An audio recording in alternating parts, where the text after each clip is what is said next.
Alors justement, question, on continue avec Arnaud Marion, avec Jérôme Valu cette fois. À quoi va ressembler cette concurrence? Comment se distinguer? Et si l'UX, le digital, l'innovation allait nous aider à accélérer ce changement? Jérôme Valu, associé chez Cassiopée, spécialiste comme facilitateur, comme outil de transformation. J'ai une question un petit peu provoque, un petit peu tarte à la crème. L'UX, de quoi parle-t-on, franchement? Justement, le problème de l'UX, c'est il y a beaucoup de contresens sur l'UX. L'UX, ça n'est pas l'expérience client. L'UX, c'est l'expérience utilisateur. Et dans l'utilisateur, il y a le client, bien sûr, il y a le consommateur, il y a le citoyen et il y a surtout, et c'est sans doute le laisser pour compte de cette transformation aujourd'hui, et on en prend conscience aujourd'hui dans le cadre de cette crise, c'est le collaborateur. En fait, l'UX, c'est la capacité finalement à faire de l'expérience le cœur de la problématique. Et dans ces 20 années qu'on vient de vivre avec la technologie, c'est justement d'avoir la capacité à remettre la technologie à sa place, c'est-à-dire comme je dirais, un outil de l'usage, au service de l'usage, et non pas une fin en soi. En fait, l'expérience utilisateur, c'est la capacité des entreprises à intégrer leur savoir-faire à l'intérieur d'une expérience qui les dépasse, qui est celle que les publics ont intégrée, eux, depuis les années 2000, quand ils ont découvert finalement qu'ils avaient le pouvoir de leur conversation et de leurs usages. Parce qu'aujourd'hui, ils ne disent pas « je vais prendre un vélo », et on en parlait avec Arnaud, ils disent « je veux me déplacer ». Et le vélo est une solution. Je veux me nourrir, je veux me soigner, je veux me distraire. C'est ça l'expérience utilisateur. C'est la globalité dans laquelle les entreprises, les marques, les services de ces marques doivent trouver leur position. Évidemment, c'est regarder le business du point de vue de l'utilisateur. Arnaud, à quoi ça va ressembler tout ça, cette concurrence dans ce contexte d'expérience? Alors non pas client, mais aussi voilà, cette expérience utilisateur.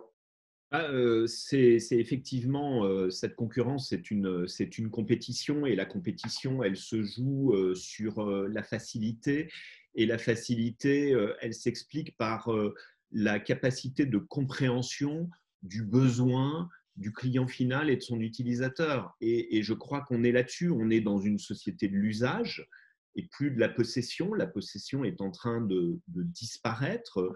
De toute façon, on ne peut plus circuler, on ne peut plus se garer dans les grandes villes, que ce soit Londres, que ce soit Paris. Donc, on supprime sa voiture, mais on continue à utiliser des voitures. Donc, là où ça se joue, ça va jouer sur un go-to-market à un moment qui est facile. C'est, voilà, moi, le dimanche 15 mars, pour me dire je vais faire un webinar, mais je ne sais pas comment. Alors, peut-être parce que je suis trop vieux et que certainement d'autres le savaient, parce que le lendemain, au petit déjeuner, ma fille m'a dit, enfin, pas le lendemain, quelques heures après, au petit déjeuner, ma dernière fille qui est étudiante m'a dit bah, va sur Zoom. Elle fait un master à la LSI à Londres et elle dit nous, je sais pas, ça faisait déjà 2 semaines que eux, ils faisaient toute leur classe virtuelle pour éviter de contaminer les gamins sur Zoom. Bon, et c'est assez intéressant sociologiquement. Ça fait tellement d'années qu'on disait il faudrait développer des classes virtuelles, il faudrait développer un mode plus collaboratif. D'accord, tous, hein, on est tous coupables. Et là, en quelques heures ou jours, on a tous mis ça en place. Moi, vous savez, ça fait partie de mon bouquin et je l'ai souvent dit, on me dit, mais comment on fait pour gérer une crise? J'ai dit, vous savez, une boucle WhatsApp fait souvent des miracles.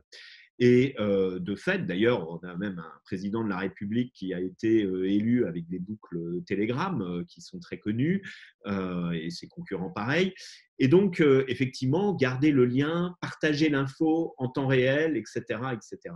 Et donc, quand on voit la capacité d'adaptation que l'on a tous eue collectivement, et que finalement, la classe virtuelle, c'était un truc, je suis sûr qu'il y avait des dizaines de personnes qui faisaient des milliers de réunions à l'Éducation nationale pour parler de ça, jusqu'à ce que tout d'un coup, ça se mette en place et qu'on y est, parce qu'on en avait vraiment besoin et que tout d'un coup, mais maintenant, on ne va plus pouvoir s'en passer de tout ça. Et donc, vous voyez, si je prends l'exemple, je connais une entreprise de telco, comme on dit, excellente, très bon niveau et tout, mais elle vend du matériel, du téléphone en réseau, du portable, des solutions qui permettent d'avoir soit votre téléphone, soit le portable, et avec un seul numéro, que vous soyez chez vous ou que vous soyez au bureau, vous recevez, et des solutions collaboratives. Mais pendant la crise, elle n'a pas vendu. Parce que les commerciaux, ils étaient chez eux, donc ils ne pouvaient pas vendre. Parce que, comment dirais-je également, vous ne pouviez pas, par Internet, dire « je veux votre solution collaborative » parce qu'il fallait acheter du matériel également. Et ce n'est pas ce que les gens veulent. Et que Zoom, ça coûte 15 € par mois ou quelque chose comme ça. Donc, effectivement, et regardez comment Zoom a fait prendre un coup de vieux à Skype. Plus personne ne vous parle de Skype. Moi, aujourd'hui, c'est 4 réunions sur 5 en Zoom, 1 sur 5 en Skype, et de temps en temps, pardon Jérôme, on en a fait une récemment, Teams, qui pour le coup est devenu le truc très lourd, et pourtant c'était Microsoft. C'est Delphine qui nous dit, voilà, c'est le côté formateur de la crise, on innove.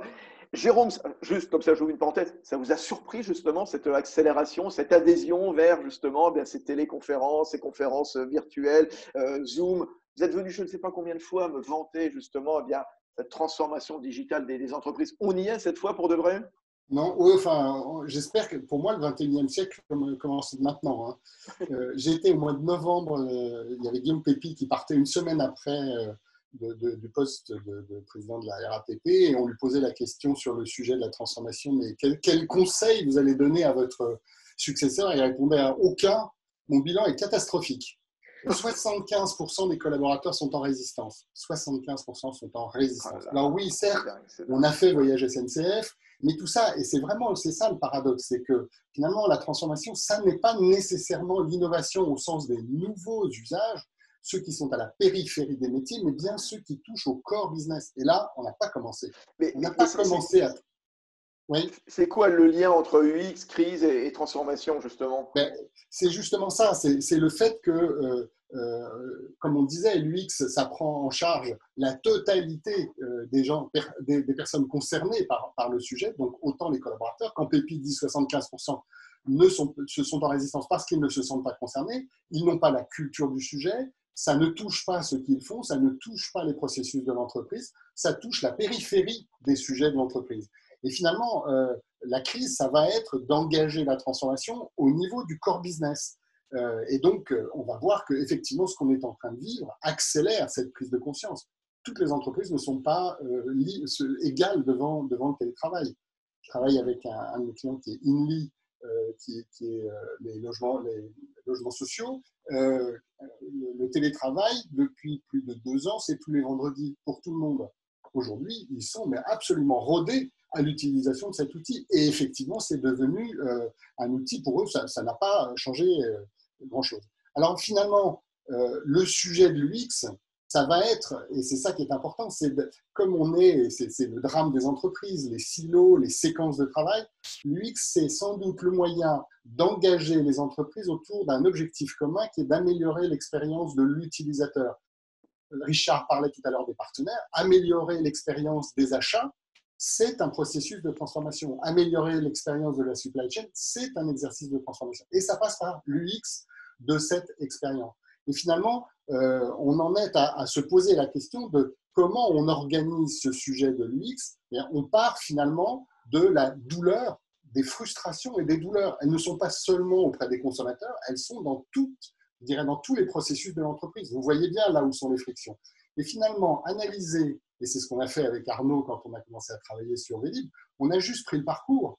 On a regardé le parcours de façon extrêmement objective, factuelle.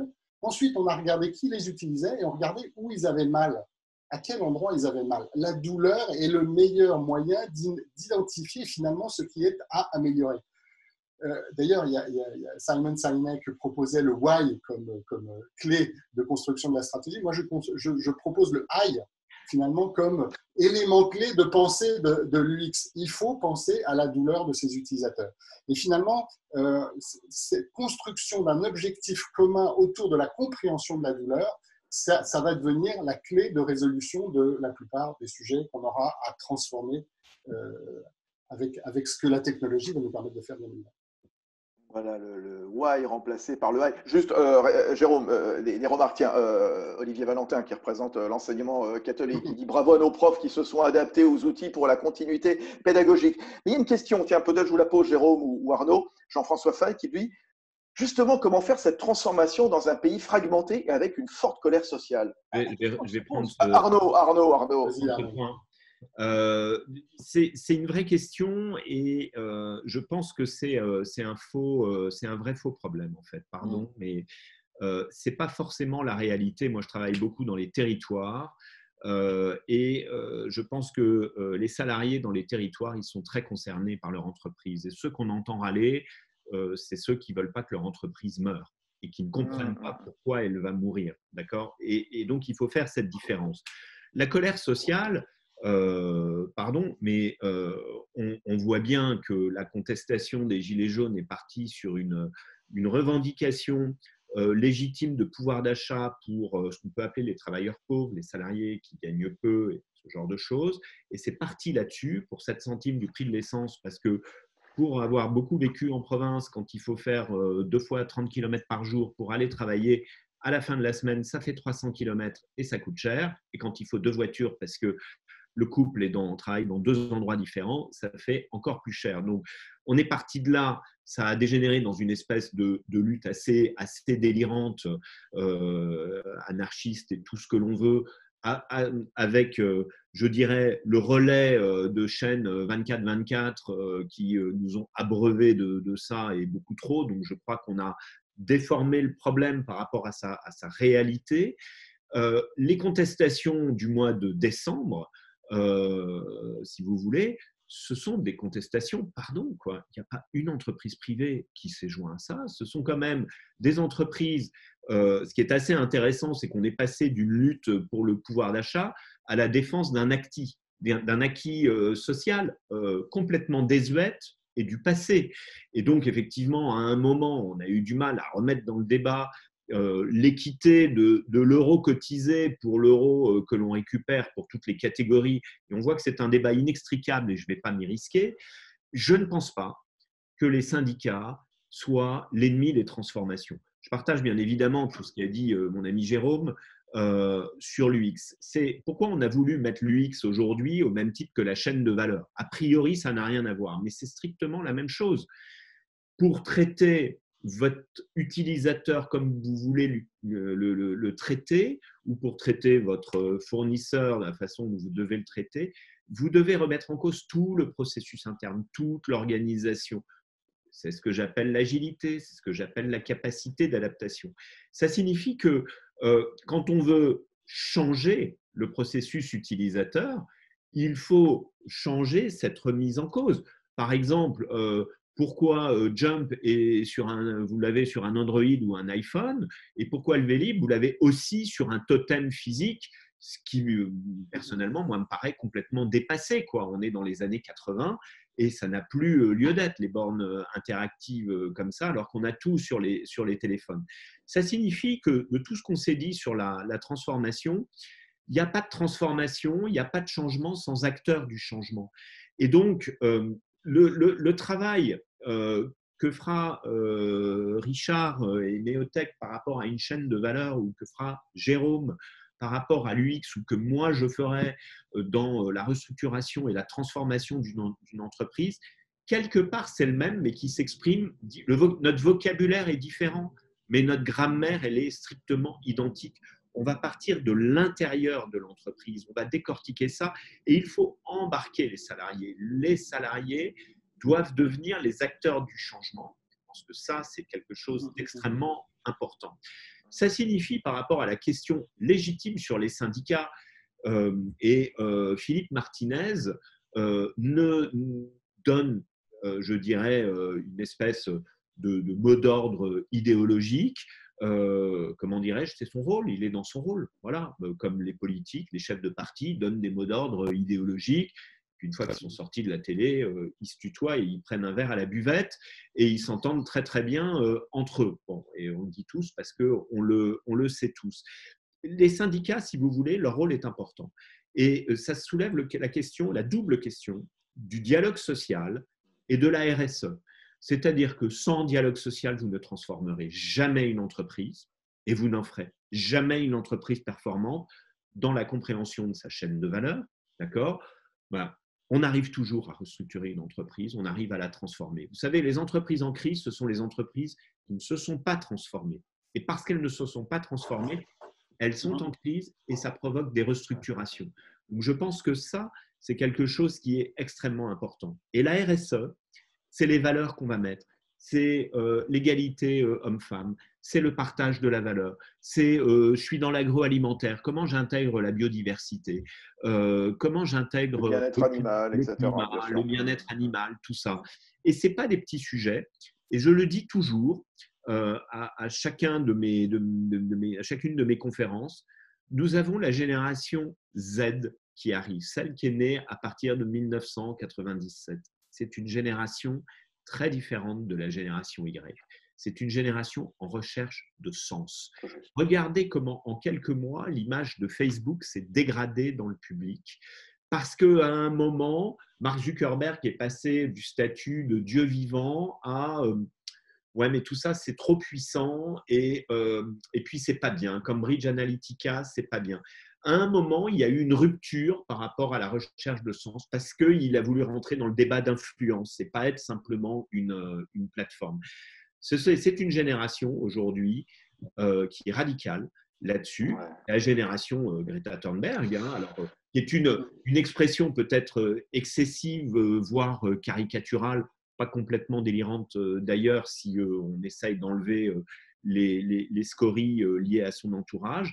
Et donc, ça signifie que cette génération, elle va être en recherche de sens et en recherche de valeurs. Et si on ne met pas ces valeurs-là, si on ne profite pas, je parlais tout à l'heure à un président de région, le président de la région Bretagne, et je lui disais, pardon, je le tutoie, mais je lui disais, si la deuxième vague de financement, elle n'est pas liée à des transformations radicales des modèles économiques, mais à leur adaptation aux grands enjeux qui nous entourent, on se trompe complètement. Et à un moment, quand on parle de ce sujet de c'est la fin de la possession, on est dans la civilisation de l'usage, et mon sujet, c'est pas de prendre une voiture et un vélo, et c'est de me déplacer. Oui, ben c'est comme ça que le partage, l'autopartage, le vélo-partage existe. Et c'est comme ça qu'effectivement, à un moment, eh ben, on a moins de désagréments, on a moins de circulation, on a moins d'émissions de pollution, de particules, etc. C'est très puissant, la transformation. Ouais, c'est très puissant cette transformation. Alors, comme on a fait encore un mot et avant que ce soit l'heure de la conclusion de chacun d'entre vous, vous avez dit, Jérôme, tout à l'heure, UX, crise, transformation, bah, finalement, il y a un lien. Si on est convaincu de tout ça, c'est quoi le mode d'emploi? On fait comment? C'est quoi la recette? Dites-nous. La première chose, c'est si on est convaincu. C'est exactement de ce que vient de dire Arnaud. Oui, C'est-à-dire que déjà, c'est ouais. d'abord un sujet de culture.